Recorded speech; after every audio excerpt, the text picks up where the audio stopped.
बहुत समय पहले एक माधवपुर नाम का गांव हुआ करता था। उस गांव में एक रवि नाम का आदमी अपनी पत्नी के साथ रहा करता था। उनकी नई नई शादी हुई थी।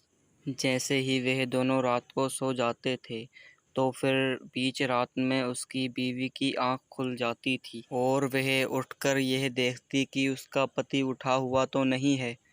जब वो उठा हुआ नहीं होता तो वह गांव के अंदर चली जाती और देखती कि कौन आदमी घूम रहा है। जैसे ही उसे गांव का कोई भी आदमी दिखाई देता वह उसे मारकर उसका खून पी जाती थी।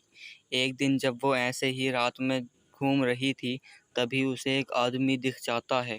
अरे वाह, क्या खाना मिला है आज तो मजा ही आ जाएगा। अरे अरे अरे मुझे बचाओ, ये चुड़ैल मुझे मार डालेगी, मुझे बचाओ। वह आदमी बहुत चीखता चिल्लाता है लेकिन उसकी कोई आवाज़ नहीं सुनता है और फिर चुड़ैल उसे एक चाकू से मार देती है और उसका खून पी जाती है। पीने के बाद वह वापस जाकर देखती है तो उसका पति सो रहा होता है। वह भी चुपचाप लेट जाती है और सो जाती है। फिर जब सुबह होती है और बिमला अपने घर में बैठी होती है तभी उसका पति रवि उससे आकर बोलता है। अरे क्या बात है बिमला, तुम इतनी शांत कैसे बैठी हो? वो जी, मेरी तबीयत थोड़ी खराब है, मेरे सिर में दर्द हो रहा है। तो तुमने मुझे पहले क्यों नहीं बताया? चलो दवाई लेकर आते हैं। अरे नहीं, ऐसे ही ठीक हो जाएगा। अरे देख लो, अगर तुम्हारी तबीयत ज़्यादा खराब हो रही है तो हम दवाई लेने चलते हैं। नहीं, कोई बात नहीं, ऐसे ही ठीक हो जाएगा।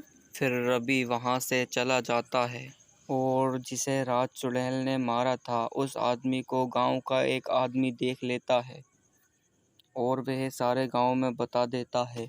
तो इस खबर को सुनकर पूरे गांव के होश उड़ जाते हैं और तरह तरह की बातें बनने लगती हैं। पूरा गांव बुरी तरह डर जाता है। ऐसे ही वह रोज़ रोज़ जाकर आदमियों को मारने लगती है। एक दिन जैसे ही वह उठकर जाती है तो रवि की आंख खुल जाती है।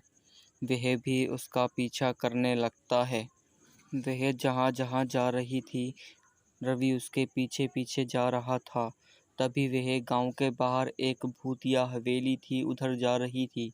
रवि भी उसके पीछे पीछे जा रहा था। तभी वहाँ रवि को एक तांत्रिक मिल जाता है और वह उसे देखकर बोलता है। अरे बच्चा, ये तुम्हारी बीवी है क्या? तुम टेंशन मत लो, मैं इसे अभी बिल्कुल ठीक कर दूंगा। तुम बताओ, क्या मैं सही करूं इसे? हाँ हाँ तांत्रिक जी, तुम ठीक कर दो इसे, तुम्हारी बड़ी मेहरबानी होगी। फिर जैसे ही चुड़ैल थोड़ी और आगे चलती है तांत्रिक और रवि दोनों उसके पीछे आ जाते हैं तो चुड़ैल उन्हें देख लेती है और बोलती है। अरे वाह, आज तो मैं इन दोनों का खून पीऊंगी। आज तो तांत्रिक तेरा भी खून पीऊंगी, बहुत दिन हो गए किसी को खाए हुए। वह इतना बोल ही रही होती है कि तभी तांत्रिक उसके अपनी छड़ी जैसे ही मारता है वह तभी एकदम से 3 सिरों वाली चुड़ैल बन जाती है।